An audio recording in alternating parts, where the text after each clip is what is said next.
But what we saw from that chemical spill is that when we don't have water, it creates a serious, serious situation, and not one that's just, oh, environmentalists care about it. Everybody cares about it. Citizens care about it. Businesses care about it. It's wildly important to us, and we see it when we realize it when it's gone or when it's not available to us. The first 3 days after the spill, people were coming to work unshowered, basically cleaning up as best you could with like baby wipes or some sort of like, whatever towels you had laying around that you could clean yourself with. Bottled water, bar soap, and a washcloth was about the best you could do. We felt that flushing was going to sufficiently get it out of our pipes in the short term. And we still noticed things. The first shower that I took after everything had been flushed, and we followed the instructions to the letter about how West Virginia American Water suggested that you flush your pipes.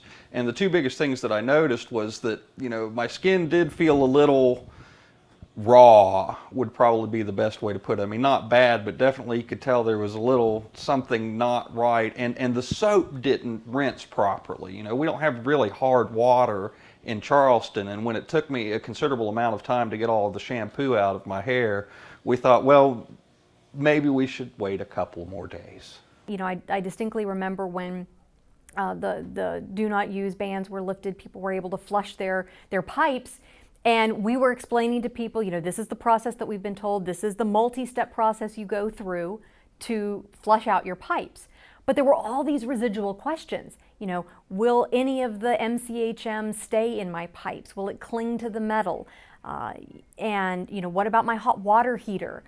And no matter how many times we would explain the process as it had been explained to us, viewers weren't believing what they were hearing and what they were seeing, because there had been that confusion in the beginning, and because there had been some mixed messaging early on and then throughout the rest of the process. And when that trust is broken, it's very difficult to regain that.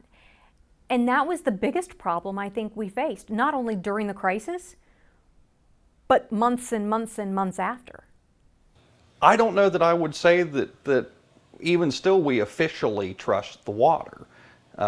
We have switched to bottled water, drinking and cooking, and we also have a tabletop distiller in case we can't get to a bottled water supply. So in that, I don't know that we'll ever trust the city water system in Charleston again. As far as bathing and washing clothes, within a couple of weeks, everything was otherwise back to normal while we figured out what we wanted to do in regards to our drinking water. This was not handled well, in my opinion, at multiple levels.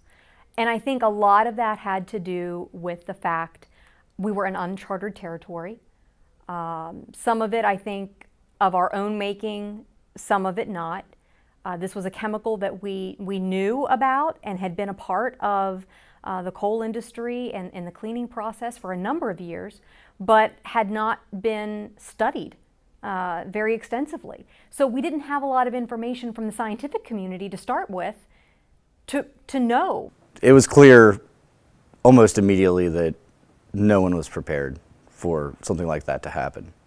Of course, we found out later as time went on, in the coming days and weeks, what regulations did or didn't exist, what types of enforcement of the existing regulations were even being enforced. So I think that it became pretty clear pretty quickly that no one in Kanawha County or virtually anywhere in West Virginia was ready for something like that to happen.